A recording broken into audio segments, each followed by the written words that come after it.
Sometimes you have people at the restaurant, can I have some ketchup? We don't allow that here. We don't give extra ketchup. Really? Read the sign. I saw you gave it to your cousin that was right before. You gave him 4 extra ketchups. You can't give me a ketchup? I know you have the izzah and you're acting like you're working under the mulk. The strangest tafsir of Quran.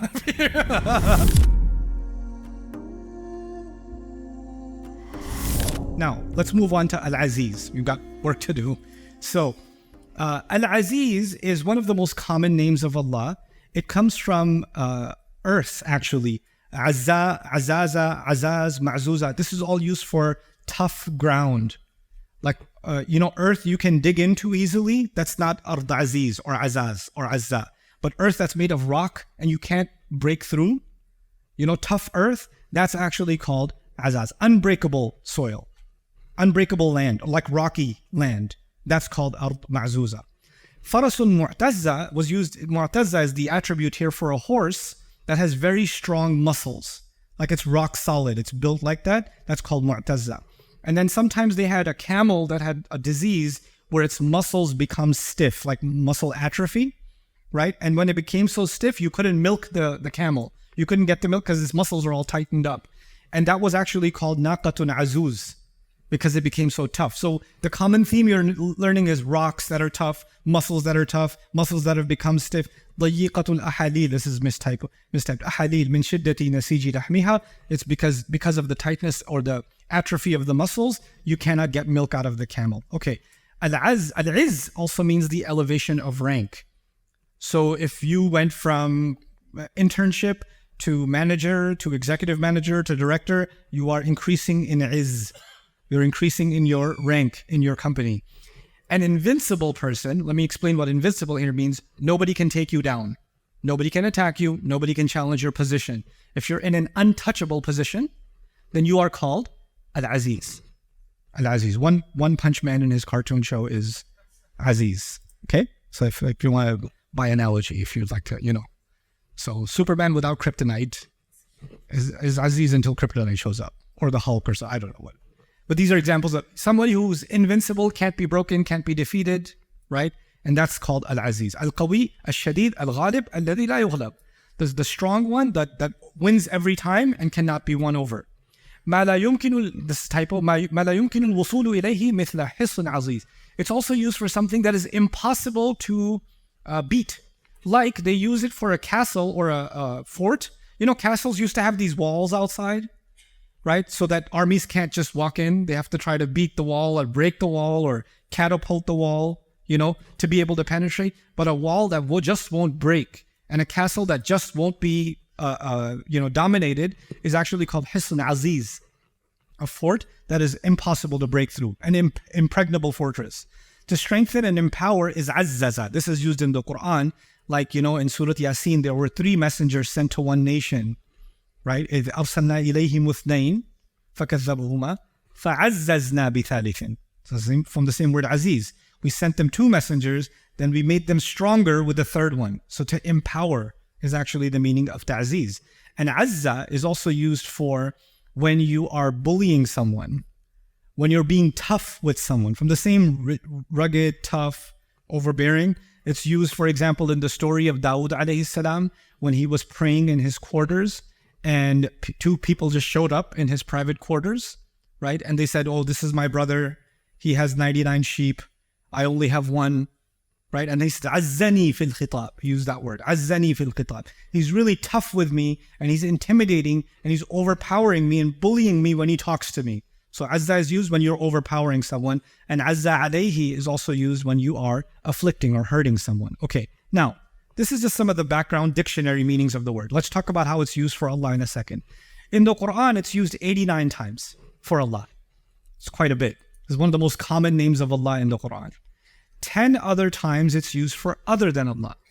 So it's not only used for Allah, it's also used for other than Allah. So for example, in Surah Yusuf, Yusuf alayhi salam ended up in the house of someone called what? Al-Aziz. Al-Aziz. And when Yusuf alayhi salam came out of prison and he was made minister and his brothers came barely with any food and they were starving, they were broken, they said, Ayyuhal Aziz, So who did they call Al-Aziz?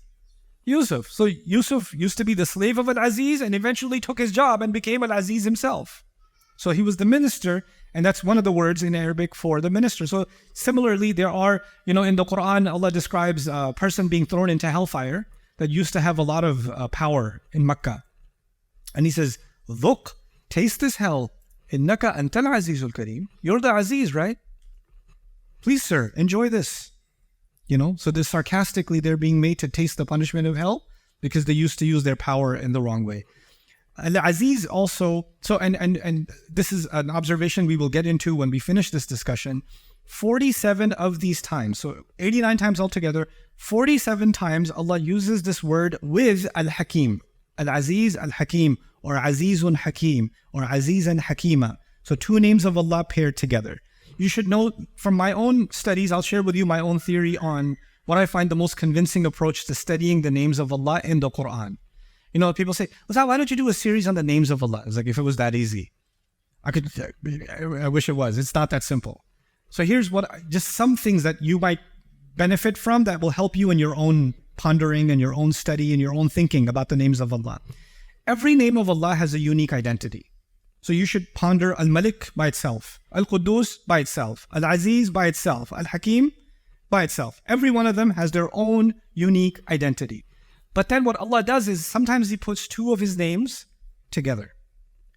When He puts them together, each one of them still has their own unique identity, but together they create a new meaning.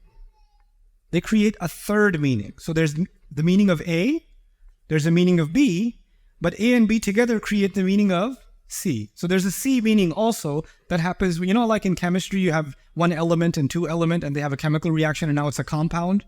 It's a different thing now. It's similar to that. So Ghafur has its own qualities, Rahim has its own qualities, but Ghafur and Rahim together also have a third quality, a unique distinction. So Al-Aziz Al-Hakim comes together many, many times, which means Al-Aziz has qualities, Al-Hakim has qualities, and together they have a unique distinction, which we'll get to when we get towards the end. Okay, now, Aziz, I'll tell you some things about the word Aziz, the two basic meanings. One is power and strength that cannot be overcome, the unbeatable one. If someone is Aziz, they are unbeatable. Okay, someone has Izzah, they are unbeatable. Okay, this word is used even like for example, by Umar bin al-Khattab radiyallahu ta'ala anhu, where he says, "A'azzana Allahu bil-Islam. Nahnu qawmun, a'azzana Allahu bil-Islam." We are a people, Allah made us unbeatable because of Islam. وَإِذِ ابْتَغَيْنَا الْعِزَّةَ مِنْ غَيْرِهِ أَذَلَّنَا اللَّهُ. And when we seek power from anyone other than Him, Allah will make us weak. Allah will make us. So, Azza there could mean power, but Izzah has another meaning, and that's respect, rank or respect. When someone has more Izzah than you, then they have a higher level of respect. So now we've got two meanings, unbeatable power and what? Respect. So we should understand why those two things are together in this word. Is it possible you respect someone but they don't have a lot of power? Yeah. You could have somebody who's a very wise, old man. You have a lot of respect for him, but he has no power. I think that Yaqub alayhi salam was very wise and respected, but he lived a life where he was mostly not empowered. He didn't have any izzah in his family. He didn't have any control over his sons. Isn't that the case? So he has respect without power. Is it possible you have power without respect? Yeah, all the time. Like how you feel about the police sometimes. They may have power, but you don't respect it. Or you don't like it. Or a judge may have power, but the people he's judging may not respect him, may not like him. Or a president in the country may have power, but people don't respect him or her. You understand? So it's possible to have power without respect. It's also possible to have respect without power. Those two things can happen. Sometimes even, you don't have to think about government. You can think of a family. It could be the head of a household, the father in the household or the head of the household has a lot of power, but has no respect. And sometimes he's a very respectable man, but nobody treats him right in the family. He has no power. So those two things can exist without each other. They're exclusive. But when you have someone who has the highest power, and at the same time gets the highest level of respect. Together, that becomes a Aziz. Aziz is when both of those things combine in one figure. And that is Allah's name, Al-Aziz. Allah has the ultimate might, the power, and He is also the worthy of the highest level of respect. Okay? Which is interesting because in Al-Aziz, you've got something from Al-Malik, which is about power, and there's something respectable, which is in Al-Quddus. Right? So it's actually taking elements from both and building up on that in the word Al-Aziz. Okay. Now, Al-Aziz, man kana yuridu al-izza, falillahi al-izzatu jami'a. Whoever wants izzah, Allah says, Allah owns all of it. You know what this means? This is a concept in the Quran. That means anyone who ever has any power or anyone who ever has any respect in this world, they didn't get it themselves. That came from Allah. That came from it. So my power over anything and my respect, the respect that I have in a society, the respect I even have for myself, it wasn't generated by me. It was generated by Allah. فَلِلَّهِ الْعِزَّةُ جَمِيعًا تُعِزُّ مَنْ تَشَاءُ وَتُذِلُّ مَنْ تَشَاءُ. You can humiliate whoever, you can empower and honor whoever you want. You can humiliate and weaken whoever you want. وَاذْكُرْ عَبْدَنَا دَاوُدَ. I love this phrase. Dawud alayhi salam is one of the most powerful, politically powered and empowered prophets in history. Right? He was a massive ruler and he had great empire under him. Okay? And Allah, when He describes him as Allah's slave. So it's a story about how powerful Dawood is, but his first introduction is he's Allah's what? Slave. Just to remind that actually his power is nothing because he's just a slave of Allah. All power actually comes from Allah. His izzah came from Allah Azza wa Jal. And so usually subjugation, when somebody overpowers you, somebody forces you to do something, somebody tells you, like for example, if people are arresting a person, right? They're making them put their hands behind their back and they're putting handcuffs on them. It's humiliating, isn't it? When someone overpowers you, it's humiliating. If two brothers are having an argument or a fight and one brother pins the other one down on the ground and says, say sorry and I'll let you go. Say, I'm never going to say it. Say it. And then he finally says sorry. Is that humiliating? Yep. And then when he finally lets him go, I didn't mean it. And then he runs away because he's trying to recover his dignity. All right. That never happened to me. I don't have brothers. I'm just saying. Okay? So, Azzani fil khitab, he's humiliating me. In other words, when someone exacts their izzah on you, then it is humiliating. Sometimes you may have authority, but you don't use it. Right? I have an authority as a boss in my company. I have authority over my employees. And if my employees mess up, they come to me and say, hey, I really messed up. I'm sorry. I have two choices. I could be Aziz right now and say, oh yeah? Oh, you messed up. Let's go over it again. And I could humiliate the guy. I could humiliate him. Or I could just say, it's okay, just, don't worry about it. It happens. When I do that, don't worry about it, it happens, I didn't exercise my right as what? As Aziz. And I'll show you. Maybe I was being Hakim at the time. You get what I'm saying? Because I could be Aziz right then and there, but I decide, you know what, longer term, I would rather this person make that correction themselves, and maybe me forgiving them this time will build more respect for me in their heart, and they will develop more loyalty instead of developing resentment. So maybe longer term, it's better for them that I right now don't exercise my izzah, I exercise my what?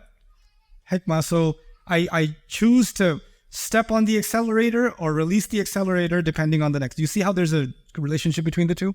Right? By way of that example? Okay. So now let's talk a little bit more about the two names that are similar in these four names. Al-Malik and Al-Quddus are similar. Why? Al-Malik means king and Al-Aziz means authority. Right? So they both have to do with power, control, and authority. So then what's the difference? How would you understand the difference between them? A really cool place to understand the difference between them is Surat Yusuf. Because Surat Yusuf uses Al-Malik as one character, and Surat Yusuf uses Al-Aziz as another character in the same story. So the king of Egypt is called Al-Malik. But the minister is called Al-Aziz. Now, how many people here have businesses? If you have a business, very few. Okay, okay. Right, if I asked this question in America, most people would have raised their hand. We're an entrepreneurial nation. Anyway, so if somebody has a business, they own the business, they invested in the business. Let's just say sometimes you have something called a passive investor. He says, hey, I'm going to give you my money. You buy this building. You find the tenants. You run it. You manage it. You're the manager. I'm the owner. Okay? So the one who owns it, does he check every day? No, he just checks in 6 months. How's the financial report? Am I making money or not? And every day, if somebody didn't pay their rent, or somebody has an electrical problem, somebody has a gas problem, somebody has this problem or that problem, who's dealing with that? Not the investor, not the owner, but the manager. The manager is dealing with it, right? So the owner handed power over to the manager. Now think about government. There's the king, and the king says, I want to collect taxes from every farmer. But the king is not going to go collect the taxes. The king is going to tell his military general. The military general is going to tell his lieutenants. The lieutenants are going to tell their battalion commanders. The battalion commanders are going to tell their individual soldiers. Each individual soldier is going to go knock on the door. Is the king going and knocking on the door? No. So the king is actually powerful, but by proxy.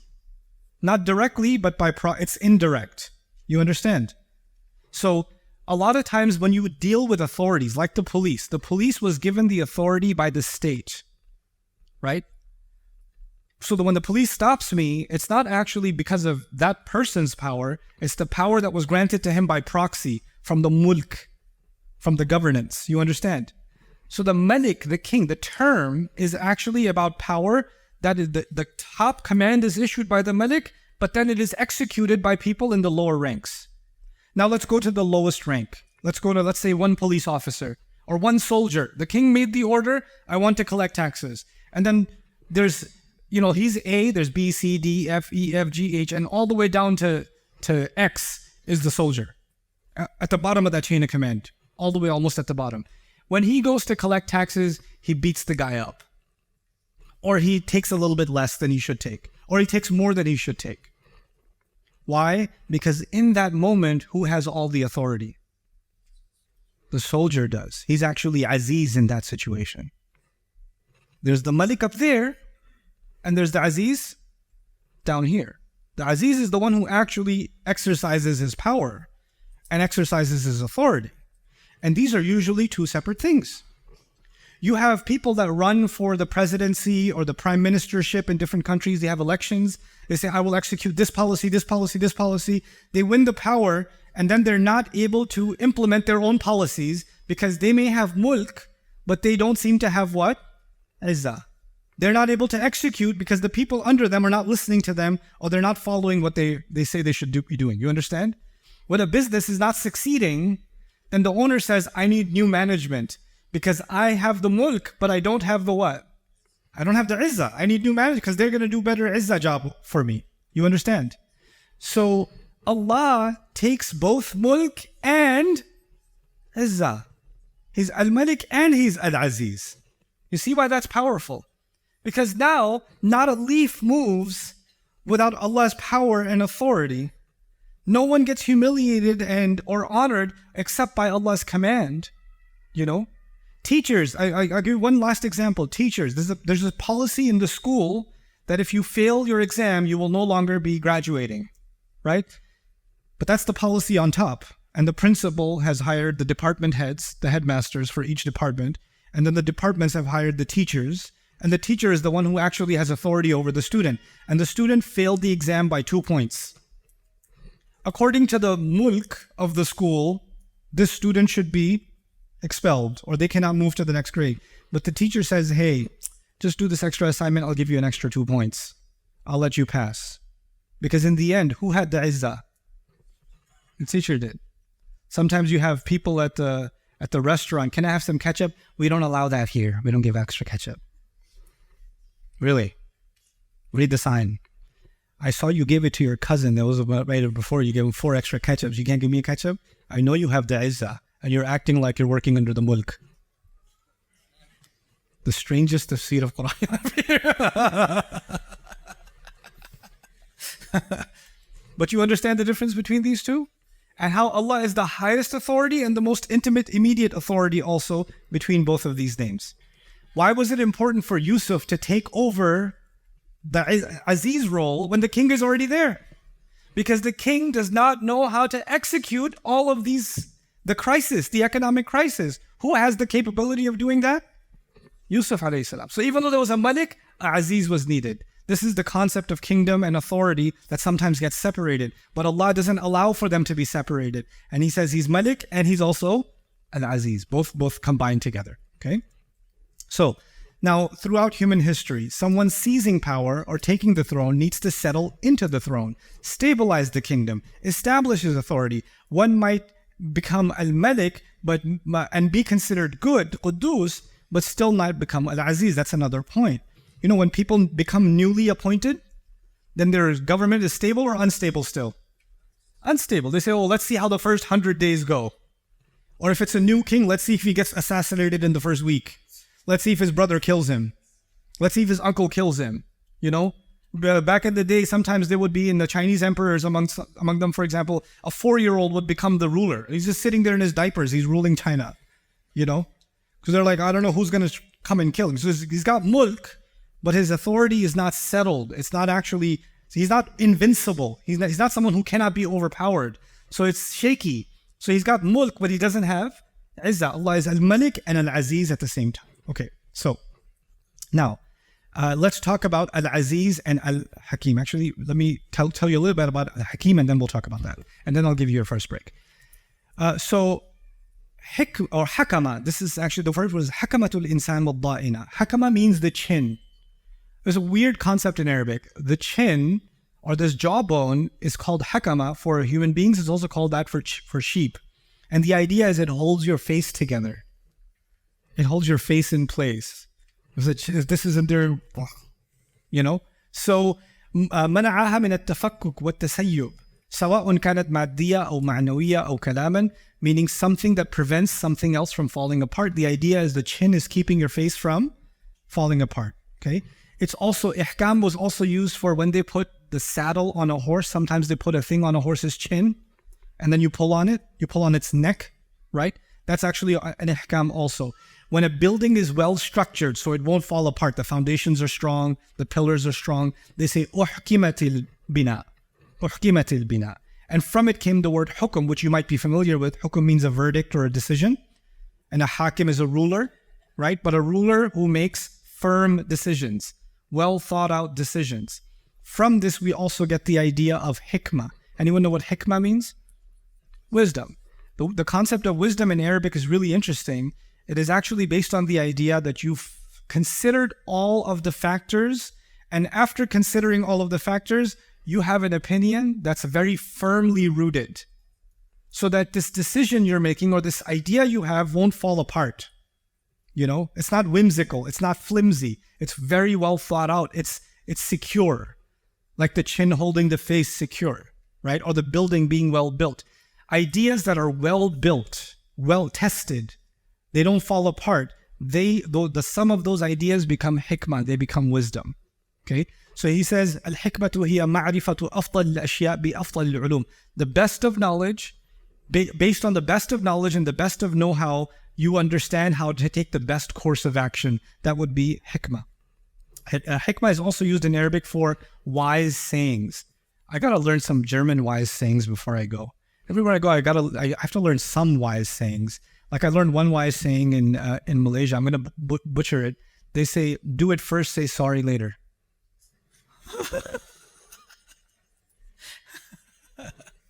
Because if you ask permission first, what are they going to say? No. So just do it and then say sorry. Very wise. Yeah, it really works. Okay. Don't try this at all. Especially not in Islam. Like, do it first and then, ya sorry Allah. The Malaysian wisdom. Anyway, so the idea of wisdom in Islamic literature, hikmah, is actually a really strong idea. Tomorrow, I'm probably going to have a special 30-minute session with you guys just on wisdom, because this is a huge concept. And we have a variety of ideas of what wisdom means. Right? And I want to develop a Quran-inspired concept of what it means to have wisdom. So this is Allah's name, Al-Hakim, which basically comes down to two things. The decision maker, but the decision maker who makes decisions based on wisdom. Okay, so he has hukum, which means he has the power to make decisions, but he makes them based on wisdom. And wisdom means you considered all the factors, right? A hakim is different from a qadi. A qadi just makes a judgment. A hakim says, oh, you have a situation, you want me to solve it? Let me find out all the other witnesses, all the other situations, because if I make this decision, who else will this impact? What will be the trickle effect? You know, like the butterfly effect thing? What will be the domino effect of this decision? If I considered everything that I made a decision, that would be a hakim because he used proper hikmah, okay? Now, Al-Aziz al-Hakim are paired together 47 times in the Quran, so we should learn something about that. Let's think about a human being before we think about Allah. If a human being has complete authority, you can do whatever you want. You can do whatever you want. You have complete power. Authority that is unquestioned can often be associated with unwise, rash, and unilateral decisions. I'm going to do whatever I want because I'm the king. I said I want this. I said kill that person. I said let this one go. And you just become like a tantrum child. You could just do whatever you want because you have no controls over you. That's why rulers of the past had wise counsel. And even now, presidents have a cabinet, right? And advisors, strategic advisors. So the president says, man, these, like in sitting in America, some president can say, these Russians, they're annoying me. Let's bomb them. And then I'm just in the mood to bomb while he's eating his French fries, right? Then the strategic, sir, actually, it will cause this following chain effect, and this is going to affect the economy in this way, and politics in this way, and this way. Can't bomb anyone. It's been so long, guys. It's been like 3 months I didn't bomb anyone. In other words, if you just have absolute authority, then it will create disaster in the human realm. And so human beings, since the beginning, whenever you have authority, they have to have some kind of what? Counsel, some kind of wise counsel. And if you don't have that, they have, for example, in the American constitutional system, they have something called checks and balances. They didn't want to give the president all the authority. The government was divided into the executive branch, the legislative branch, the judicial branch, 3 different branches. Why? Because if you give all the authority to the president, then that's going to turn into a dictatorship and it's going to be unwise, right? So you have to break up the authority. The izzah is actually broken up. And they thought this will be a wiser approach. It can also be associated with whimsical decisions that sway from one direction to another spontaneously. In other words, one day the king says, get out of here, I never want to see you again. The next day he says, hey, where's that guy? I miss him. I like his jokes. The king can change his mood split second, and the whole law changes in the country. If you're living in a dictatorship, your entire nation depends on the king's mood because he's running a dictatorship. And this is not just about kings and large authorities. Sometimes you have dictators in a family. Sometimes you have dictators in a company. The owner of the company, just one day we're going this way, one day we're going that way. One day you're fired, one day you're hired. You never know based on their mood. So what is missing when people tend to have authority? Wisdom seems to be missing. Step back, consider all the factors before you make a decision. Know what you're getting. What are the ramifications? What are the consequences? Are you going to be taking this decision back tomorrow? Is this just emotion or is this actually well thought out? Meaning in the world, in life, when we think of izzah, many times the more izzah someone has, the less hikmah they have. The less hikmah they have. Allah Azza wa Jal describes himself perfectly Al-Aziz, and separately as Al-Hakim, but now they're together. He's the only Aziz that's truly also what? Al-Hakim. This is his authority, always executed with the highest levels of wisdom. And even above all of that, Allah says about himself, فَعَالٌ لِمَا يُرِيدُ. So those 2 names have something to do with each other. But there's 2 other names we didn't compare to each other, which are Al-Quddus and Al-Hakim. Al-Quddus is the sanctified one, and it's connected with heavenly matters, as we talked about before, right? So the spiritual matters, the matters of goodness and morality, they exist in reclusion, meaning they don't deal with worldly things. I don't want to know about the market. I don't want to know about the social situation or the political situation. I just want to know about what's happening, what's right and wrong in the heavenly sense, in the spiritual sense. The wise counsel, and by the way, kings in the past, they had 2 kinds of advisors. They had the spiritual advisor and they had the strategic advisors. Okay, so the king would go to the pope or the church or whatever for blessings and prayers and what should I do? And they would go to their military advisors and their economic advisors for what should I do? And were they always on the same page, these two advisors? No, they hate each other. Like, why is he listening to him? Why is he listening to him? I remember when the first time a Catholic became president in the United States, and John F. Kennedy became president, there was a whole issue in the U.S. about, well, he's Catholic, so is he loyal to the Constitution or is he loyal to the Pope?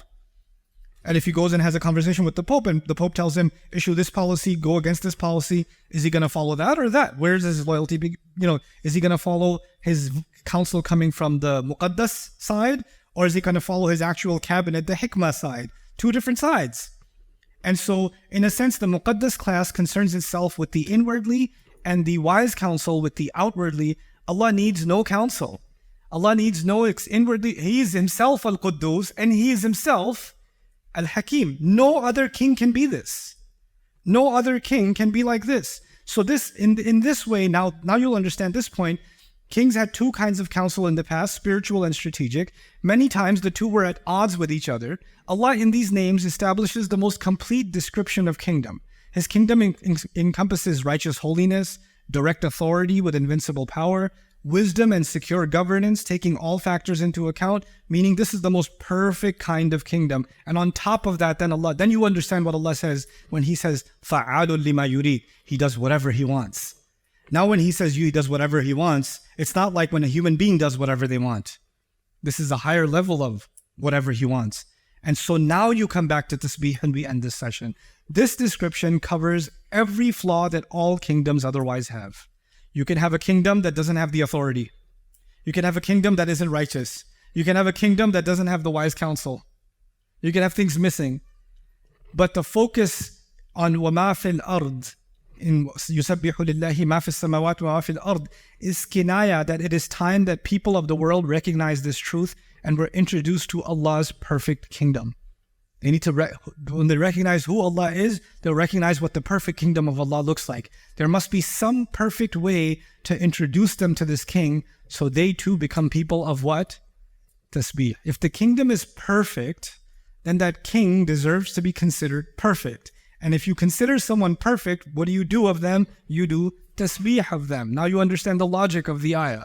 يُسَبِّحُ لِلَّهِ مَا فِي السَّمَاوَاتِ وَمَا فِي الْأَرْضِ Al-Malik, Al-Quddus, Al-Aziz, Al-Hakim. As we get to the end of this ayah, now we will see, now that Allah has described Himself as the perfect king, and everybody does tasbih, all the rest of creation know this. It seems the only ones who don't really know this are human beings. There must be a way for human beings to get to know this king and how perfect He is. And that's what the subject matter of the second ayah is going to be. I'll give you guys your first break. Barakallahu li wa lakum. Assalamu alaikum wa rahmatullahi wa barakatuh. Here's what's coming up in the next episode and this deeper look of Surat Al-Jumu'ah. So when you develop that love of Quran, of contemplation, of study, then the way you're going to start talking about it, you're not going to have to take some course on public speaking or how do I, your aim is not to become a public speaker or an influencer. Most influencers are influenced or under the influence. But the idea isn't you want to become a public figure. The idea is you should be able to speak passionately about something that inspires you.